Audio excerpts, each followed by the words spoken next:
Ja se on muodostavaa ja tervetuloa takaisin Pingvinin nörttinurkkauksen pariin. Tänään käydään läpi 2025 vuoden Oscar-gaalaa, minkälainen fiilis itse gaalasta jäi, mitenkä juonnot meni, mitenkä homma rullasi yleisestikin eteenpäin, ja totta kai tärkeimpänä, kuka voitti palkintoja ja mistä ne voittaja-elokuvat näkee. Oscar-gaala palasi tänä vuonna niin kuin normaaliinkin tapaan Dolby-teatteriin, ja homma rullasi mun mielestä oikeastaan paremmin kuin mitä se normaalisti on rullannut. Itse totta kai isona Conan O'Brien-fanina olin innoissani siitä, että se lähti juontaan tätä gaalaa. Muutamia pikkujuttuja, mitä gaalassa tosiaan, mitä voisi vielä tosiaan ruveta hiomaan, mutta mitä nyt tässä ei ole kuitenkaan ihan täysin epäonnistuttu. Gaala mun mielestä oli kokonaisuutena rullas aika hyvin eteenpäin, mutta lähdetään puhumaan siitä gaalasta itse tarkemmin, niin kerron, että miksi ja miten mun mielestä gaala yleisesti meni. Show lähti rullaamaan reippaalla tahdilla, kun nähtiin Conan O'Brien vetämässä niin kuin normaaliinkin tapaan tämmöisen sketsin, joka johonkin leffaan viittasi. Tänä vuonna se viittasi Substanceen, kun Conan O'Brien sieltä kaivoi itsensä ulos Demi Mooren selästä ja lähti hakemaan kadonnutta kenkäänsä ja ties mitä sinne jäi. Kattokaa The Substance-elokuva, niin tiedätte tarkemmin mistä on kyse. Ja sen jälkeen mun mielestä niin kun Conan osaa, niin se veti monologin omalla tavallaansa hyvin eteenpäin. Ja mun mielestä se homma toimi oikeastaan todella hyvin. Se monologi itsessään, niin kuin Conanin tyyliin myöskin, niin ei ihan hirveästi lähtenyt sinne politiikan puolelle, mutta se joka tapauksessa pysyi semmoisessa hyvässä huumorissa ja hyvässä hengessä koko monologin alusta loppuun saakka. Ainoa pieni kompastus siinä monologissa oli pieni läppä tuon Adam Sandlerin kanssa, mutta sekin homma oikeastaan omasta mielestäni vähän jopa kusi sen takia, että Adam Sandler veti sitä vaan koko ajan pidemmäksi ja selvästi pidemmäksi kuin mitä oli ehkä alun perin suunniteltu. Muuten ne vitsit toimi siinä ihan hyvin, mutta Adam Sandler itsekin lähtiessään siitä tilanteesta, niin siitä vähän huomasi sen, että se oli ehkä mennyt askeleen liian pitkälle sen hommansa kanssa, mutta sen jälkeen tosiaan Conan sitten jatko gaalaa vetämällä tämmöisen show-numeron siitä, kuinka hän ei aio kuluttaa aikaa ja sitten kulutti aika paljonkin jopa aikaa. Ajan kuluttaminen ja se idea, mikä Conanilla oli siitä, että mitenkä jotenkin ajan loppuminen tuodaan esille, niin oli mun mielestä ihan hyvä vitsi. Sitä ei millään tavalla tuotu käytäntöön kuitenkaan missään kohtaa. Ja se oli vähän ehkä tässä se yksi huonoja puolia tässä gaalassa se, että kuinka paljon niin kun, siinä selvästi yritettiin niin kun matkan tai sen gaalan aikana hallinnoida sitä, että kuinka kauan kukakin tulee olemaan lavalla ja mitkä ne kestot tulee olemaan yleensäkään. Ja selvästi niin kun jokaisena vuonna tuottajien, tai siis tämän gaalan tuottajien yksi iso huolenaihe on se, että kuinka pitkä tämä gaala tulee olemaan. Siitä päästäänkin oikeastaan näihin Oscar-puheisiin ja siihen, että mitenkä tosiaan kukakin käytti siellä aikansa ja miten aikaa annettiin ihmisten käyttää siellä lavalla. Se jännä puoli on siinä, että niin kuin Conan puhuu alussa, että se pitää tiukan kurin siitä, että minkälainen niin kuin aikataulu tulee olemaan. Sehän siitä aikataulusta ei pidä kiinni, vaan siellä on joku tuottaja, joka siitä pitää kiinni. Siinä sitten kuitenkin lopulta meni niin, että Kieran Culkinin voittopuhe oli ensimmäinen, joka meni reippaasti ylittää sen ajan. Tietyllä tavalla mun mielestä ihan syystäkin. Siellä oli ihan hyvä niin kuin, tämmönen niin kuin heitto siihen niin kuin oman puheensa loppuun, kuka nyt sen on nähnyt, niin tietää mistä on kyse.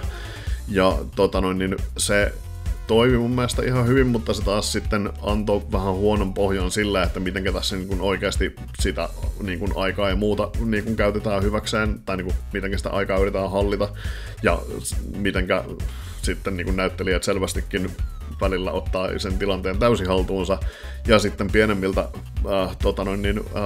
niin sanotusti pienemmiltä palkinnoilta, niin otetaan aikaa pois vaan ihan koska otetaan aikaa pois. Se vähän tuntuu silleen, että semmoista epätasapainolta, kun kuitenkin ideana on, että juhlitaan kaikkia elokuvan tekijöitä, niin kuin Conankin puheessaan tai monologissaan sanoo, että ideana on juhlia kaikkia näitä elokuvan tekijöitä ja kaikkia osioita niistä, jotka tekee niitä elokuvia. Ja siinä kohtaa on vähän harmi se, että jollekin näyttelijälle annetaan enemmän aikaa, kun se pyytää sitä, ja taas sitten pienemmän palkinnon voittaja, niin sanotusti pienemmän palkinnon voittaja, niin soitetaan ulos lavalta, vaikka selvästi yleisön niin kun reaktio siihen oli aika nihkeä, niin kun, tai se vastaanotto sille oli aika nihkeä siinä kohtaa. Eli vähän tällaista niin kun epätasapainoa tolla puolella, mikä mun mielestä on semmoinen asia, mitä Oscarissa, mitä nämä tuottajat vois jatkossa todellakin, mihinkä ne vois panostaa enemmän.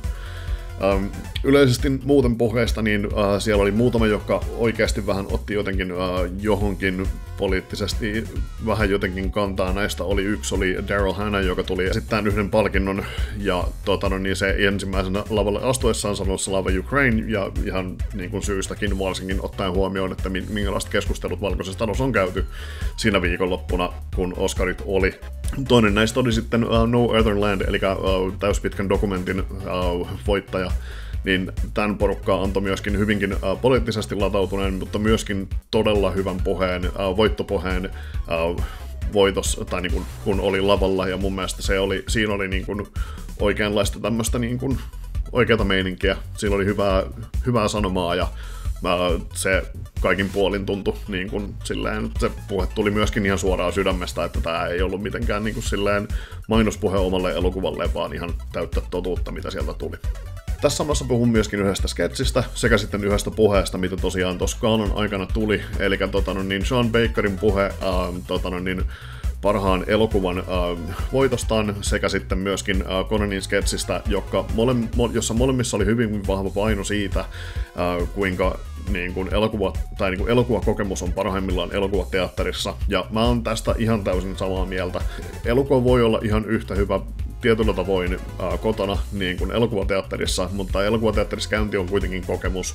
Siellä se iso ruutu, muiden ihmisten kanssa siellä istuminen, äänentoisto, siinä on monia asioita, mitkä tekee siitä elokuvan katsomisesta teatterissa paljon intensiivisemmän kokemuksen, puhumattakaan nykyään se, että kotona on todella paljon helpompi tehdä jotain muuta tai ottaa kännykkä käteen tai jotain muuta, niin kuin tehdä siinä jotain samalla, mutta elokuvateatterissa niin kuin suurin osa sun keskittymisestä on kuitenkin siihen screeniin ja siihen, mitä siellä, niin kuin, mitä siltä isolta ruudulta sun edessä tosiaan tulee. Ja sitten vielä käy muutaman oman suosikkihetken tosta gaalasta läpi. Ihan parasta antia oli totta kai No Other Landin voittajien kiitospuhe. Se oli ihan heittämällä paras kiitospuhe illan aikana. Sekä sitten Conanin monologissa oli hyviä läppiä. Tykkäsin myöskin hänen yhteistyöstä John Lithgown kanssa, ja mua todellakin harmittaa, että John Lithgowta ei käytetty myöhemmin tässä gaalassa. John Lithgow on yksi semmoisista harvoista näyttelijöistä, jotka on todella kovia draamanäyttelijöitä, mutta myöskin ihan omassa sarjassaan tämmöisiä komedian neroja. Näistä toinen hyvä esimerkki on myöskin Bryan Cranston. Et esimerkiksi näiden molempien näyttelijöiden roolisuorituksia, kun katsoo ihan niin kuin draamapuolella sekä myöskin kun niitä katsoo komedian puolella, ne on molemmat ihan käsittämättömän kovia molemmissa kategorioissaan.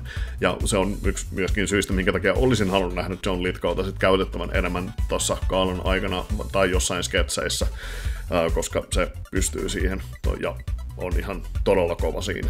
Palkintojen esittelijöillä oli semmoisia pieniä vitsejä, mutta ne oli selvästikin jätetty todella paljon pienempään osaan, eli siinä oli vähän ehkä ideana antaa vähän niin kuin Cornelille se pieni sektio, heittää joku vitsi, jonka jälkeen niin kuin palkinnon antajat voi tulla antamaan vaan palkinnon, ehkä heittää jonkun pienen läpän välissä, mutta se oli kuitenkin niiden homma vaan tulla lavalle ja antaa palkinto jollekin. Paras kategorian esittely mun mielestä meni tosiaan Ben Stillerille ja sen vitsille tuotantosuunnittelusta ja sen siinä sitten taistellessa tämmöisen lavahissin tai näyttämöhissin kanssa ja en tiedä, käykää katsomassa netistä, se oli hauska läppä. Yksi iso ongelma tämän vuoden Oscareissa, mikä ei tosiaan liity gaalaan sinänsä mitenkään, on se, että näitä Oscar-elokuvia oli tänä vuonna todella vaikea löytää mistään katsottavaksi. Tiettyjä elokuvia ei ole vieläkään Suomessa tullut mitenkään nähtäväksi. Ihan tässä muutamien viikkojen tai jopa kuukauden sisään vasta tulee jotain elokuvia silleen johonkin suoratoistoon tai jopa elokuvateatteriin ihmisille nähtäväksi ollenkaan. Itse olen aikaisemmilla vuosina kuitenkin pyrkinyt katsomaan suurimman osan Oscar-ehdokas-elokuvista, vähintään kaikki parhaan elokuvan ehdokkaat. Tänä vuonna se ei ollut oikeastaan edes millään tavalla mahdollista, vaikka kauheasti tosiaan yritin. Jotain elokuvia ei ole vaan tullut ollenkaan vuokralle, tai niitä ei ole elokuvateattereissa tai missään suoratoistossa, vaan niistä on pidetty selvästikin kiinni. Tai ainakin itselle jää semmoinen fiilis, että niistä on pidetty kiinni markkinointi niin kuin meiningillä, eli se, että tai niin kun elokuva on voittanut tai ollut ehdolla Oscareissa, niin sen jälkeen sillä on paljon enemmän nimeä, jonka jälkeen se laitetaan vasta nähtäville johonkin, jotta ihmiset sitten käy oikeasti etsimässä sen ja katsomassa sen.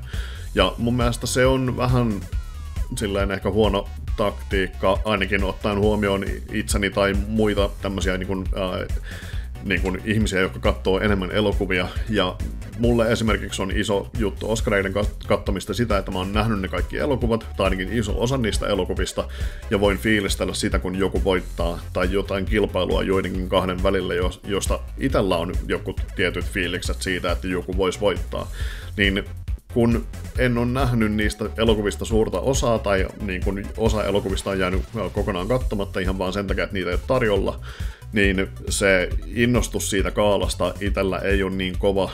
Ja koska näitä ehdokas- ja voittaja-elokuvia tulee vasta niin jonkun ajan päästä nähtäville Suomen puolelle, niin sen puolen tässä myöskin niitä arvioita tippuu vasta pikkuhiljaa tässä kevään mittaan.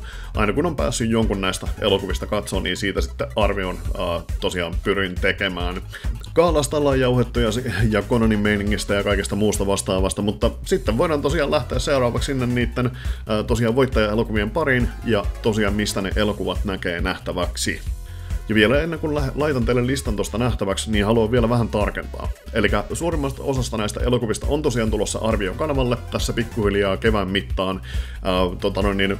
Ja sen puolen en näihin elokuviin itsessään kauheasti paneudu. Osa näistä en ole myöskään tosiaan nähnyt, jotenka en voi sanoa niistä oikeastaan yhtään mitään. Mutta kun näette arvion, niin siellä kuulette sitten tarkemmin, että mitkä fiilikset itse mistäkin elokuvasta tosiaan jäi. Tosiaan sitten pidemmittä puheitta lista olisi tossa. Ja sen verran vielä tuosta listasta, että ihan kaikkia voittajia ei tosiaan pakotti siinä ole. Esimerkiksi lyhäreiden kanssa mä tein niin, että mä jätin ne kokonaan pois, koska niitä vasta onkin vaikea tosiaan löytää nähtäväksi. En yhtään sillä, että vähättelisin lyhäreitä tai lyhäripalkintoja ollenkaan, vaan enemmänkin se, että ne, jos jotkut, on tosiaan kiven alla, varsinkin täällä Suomen puolella. Ja tossa tosiaan nyt sitten listattuna iso kasa näitä voittaja-elokuvia. Mä oon kategorisoinut ne ihan vaan silleen, että teillä on tiedossa, että mikä elokuva ja mitä se voitti ja mistä sen näkee. Eli tosta listasta, jos sitä zoomailee tai muuta, tai jos nyt menee niin vaikeaksi, niin sitten mä voin laittaa sen myöskin johonkin, en tiedä mihinkä myöskin näytille. Jos haluatte, niin ilmoittakaa.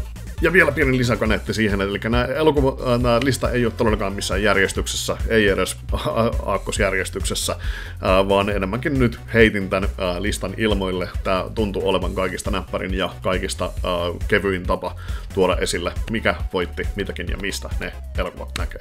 Eli ensimmäinen tosiaan on listassa on Anora, joka voitti palkinnot parhaasta elokuvasta, ohjauksesta, alkuperäisestä käsikirjoituksesta sekä naispääosasta, ja tosiaan löytyy tällä hetkellä vuokrattavaksi verkon vuokrapalveluista muun muassa SF Filmsin kautta.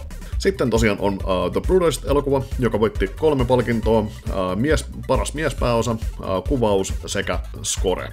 Ja tosiaan löytyy tällä hetkellä elokuvateattereissa, ja Brutalistista sen verran, että se on tosiaan semmosen, mitähän se oli, 3,5 tuntia sen näytös, mutta siellä on tosiaan 15 minuutin väliaika, mikä mun mielestä helpottaa sitä elokuvan katsomista huomattavasti. Se on jaettu noin tunti 40 ja noin tunti 50 osioihin, ja siinä välissä tosiaan tulee ihan elokuvan leikattu oma väliaika laskuri. Seuraavana voittajana Emilia Perez, joka voitti tosiaan 2 palkintoa, joista on ensimmäinen on paras naissivuosa sekä paras biisi.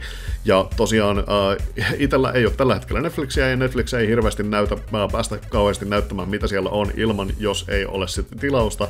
Eli Emilia Perez on tosiaan Netflixin tuotantoa ja on oikeastaan kaikkialla muualla maailmassa pelkästään Netflixissä nähtävillä, jotenka jos se ei ole Netflixissä nähtävillä, niin jossain vaiheessa sinne Suomeen varmasti myös tulee. Seuraavasta Wicked, joka voitti myöskin 2 palkintoa, joista ensimmäinen on tuotantosuunnittelu ja toinen on pukusuunnittelu. Wicked löytyy tällä hetkellä vuokrattavaksi, ihan pakko sanoa vielä tarkemmin, vuokrattavaksi Apple TV Plusan kautta, ja muihin vuokrapalveluihin se sitten ilmestyy tuossa 24.3. Sitten olisi Dune seuraavana, eli Dune Part 2 sai 2 palkintoa, jotka on visuaaliefekteistä sekä äänisuunnittelusta, ja löytyy tuolta Max-palvelun kautta suoratoista vuokrapalvelun kautta nähtäväksi, sekä on varmasti myöskin noissa vuokrapalveluissa, jos sitä maksia ei halua vartavasten ottaa, niin sen myöskin löytää vuokrattavaksi. Sitten seuraavana parhaan kansainvälisen elokuvan palkinto meni I'm Still Here-elokuvalle, joka on Brasiliasta, ja on tosiaan tällä hetkellä vuokrattavissa verkon vuokrapalveluissa. Sitten Substance-elokuva, joka voitti palkinnon parhaasta maskeerauksesta ja meikkauksesta, ja todellakin syystä tässä elokuvassa on käytetty tässä on todella hyvät praktiset efektit, jotka on kaikki pelkkää maskeerausta ja meikkiä, ja todella kova elokuva sen puoleen, ei pakoti muuten, riippuu katsojasta, niin kuin kaikki yleisesti, mutta tosiaan tämä on löydettävissä vuokrattavaksi verkon vuokrapalveluista. Parhaan animaatioelokuvan kategoriassa voittaja oikeastaan oli hieman jopa yllätys itselleni, mutta todella positiivinen yllätys kuitenkin, varsinkin kun kyseessä on se, että voitto meni tämmöiselle itsenäiselle animaatiostudiolle, eli voittaja oli tosiaan Flow. Flow-elokuva itsessään harmi kyllä ei ole vielä tosiaan Suomessa nähtävissä, mutta se ilmestyy elokuvateatteriin 28.3. nähtäväksi. Ja vielä muutama, eli jäljellä on A Real Pain, joka voitti yhden palkinnon parhaasta alkuperäisestä käsikirjoituksesta. Jesse Eisenbergille meni tosiaan palkinto, joka on tosiaan saapumassa 11.3. vuokrattavaksi verkon vuokrapalveluihin, ja sitten jossain kohtaa Disney Plus-palvelun puolella, koska sattuu olemaan tosiaan Searchlight Productionsin tosiaan elokuva. Ja viimeisenä sitten oikeastaan yksi omista viime vuoden suosikeista, ja vähän silleen niin kuin oikeastaan salamyhkäisesti kipus silleen oman listani kärkeen, eli Conclave-elokuva tosiaan kyseessä, joka voitti tosiaan yhden palkinnon parhaasta adaptoidusta käsikirjoituksesta, ja on tosiaan tällä hetkellä vuokrattavissa verkon vuokrapalveluista. Ja siinä tosiaan oli lista sekä kasa näitä elokuvia, ja sekä sitten mistä ne elokuvat näkee. Gaalassa oli myöskin paljon muita mainioita elokuvia ehdolla, kuin mitä tässä käytiin tosiaan läpitte, jotenka todellakin suosittelen käymään sitä Oscar-ehdokkaiden tarjontaa läpitte ja katsoa sieltä ne, mitkä itteen houkutteli kaikista eniten. Varsinkin tämä pelkästään jo parhaan elokuvan ehdokkaiden lista, kun sen käy läpitte, niin siinä on nähnyt ison osan myöskin muiden kategorioiden ehdokaselokuvista, mutta siellä löytyy vielä muutamia muita kategorioissa, joten esimerkiksi kannattaa tsekata. En lähde erikseen kommentoimaan elokuvia tai arvioimaan niitä tässä erikseen, mutta muutamat kommentit noista voittajista pakko heittää, mikä itselle ehkä jäi vähän kaivelemaan, tai kategorioita, jossa olisin toivonut, että se voitto olisi mennyt jonnekin muualle. Ihan yleisesti on hauska taas nähdä, niin kuin viime vuonna Barbien kanssa, niin tänä vuonna tuntuu käymän sama homma Wickedin kanssa. Eli kun gaalassa itsessään ei ollut musiikkiesityksiä vuoden ehdokas elokuvista, niin sen puoleen taas sitten outona oli se, että Wicked sai gaalan aloituksessa aika näyttävästi, tai pääsi aika näyttävästi esiintyyn ja oleen esillä, kun myöskin sitten itse gaalassa Ariana Grande sekä Cynthia Erivo, niin tämän Wicked-elokuvan tähdet oli laitettu eturiviin hyvinkin näyttävään paikkaan, sekä tuntui, että he on siinä selvästi esillä, ja oli myöskin aika paljon näkyvissä gaalan aikana. Kategoriat, mikä aiheutti itselle eniten ihmetystä tuossa gaalan aikana, ja mistä olisin ehkä toivonut, että olisi joku muu mennyt voittamaan, oli oikeastaan tuo Anora-elokuvan parhaan elokuvan voitto sekä parhaan naispääosan voitto. Ja Anorasta mä menen paljon tarkemmin mun arviossa siihen, että mitkä fiilikset itselle siitä elokuvasta jäi. Mun mielestä se ei millään tavalla ollut huono elokuva, mutta se, että se näin hyvinkin nopeasti sanottuna, niin se ei itselle iskenyt ihan niin kovaa, että olisin pistänyt sen muiden elokuvien edelle, varsinkaan parhaan elokuvan kategoriassa tai naispääosan kategoriassa. Tuosta niin kuin sanoin, että hyvinkin hiljaa hiipivänä elokuvana, niin Conclave olisi ollut ehkä se, mille olisin antanut sen parhaan elokuvan palkinnon, sekä sitten paras naispääosa olisi omasta mielestä mennyt Demi Moorelle, varsinkin kun se suoritus oli hyvinkin raaka ja rankka, niin kuin kaikin puolin, sekä, kattokaa mun arvio Substanceista, niin tiedätte vähän mitkä fiilikset sen roolisuorituksesta ja elokuvasta itsessään jäi. Ja tosiaan se, että Anoraan paneudun tosiaan ensi viikolla Anoran arviossa tarkemmin, ja siinä saatte sitten kuulla siinä vähän tarkemmin, että mitkä fiilikset siitä elokuvasta yleisestikin jäi. Oscar-valikoimassa hyvin harvoin on oikeasti mitään huonoja elokuvia, ja niin kuin tänäkään vuonna mun mielestä siellä ei ollut huonoja elokuvia. Mun mielestä se koko kattaus, mitä oli tarjolla näitä elokuvia gaalan aikana, oli mun 3 todella hyvä. Siellä oli laidasta toiseen erilaisia elokuvia, jotka kertoi erilaisia tarinoita, ja sen puoleen suosittelenkin käymään läpittäviä tarkemmin, että kuka voitti, mitä voitti, joskus sieltä löytyisi joku, mikä teitä oikeastaan houkuttelisi enemmän kuin nämä voittajaelokuvat, tai mistä mä tässä yleisestikään oon puhunut. Ja tosiaan, mitäs on? Satuitko katsoa gaalan? Katoitko sen jälkitallenteena? Katoitko sen livenä? Ootko nähnyt näitä ehdokaselokuvia? Aiotko edes katsoa näitä ehdokaselokuvia? Kerro siitä ihmeessä tuo kommenteissa, niin jatketaan keskustelua siellä puolella. Ja hei, kiitos taas kaikille, että olette katsomassa videoa. Muistetaan tosiaan painaa sitä tykkäysnappia ja sitä tilausnappia ja sitä kelloa siinä sen vieressä. Ja hei, tässä tosiaan Liplatelles meitä outro, niin meikäläinen toivottelee teille kaikille oikein paljon päivän jatkoa ja mehän nähdään taas ensi jaksossa. Heippa!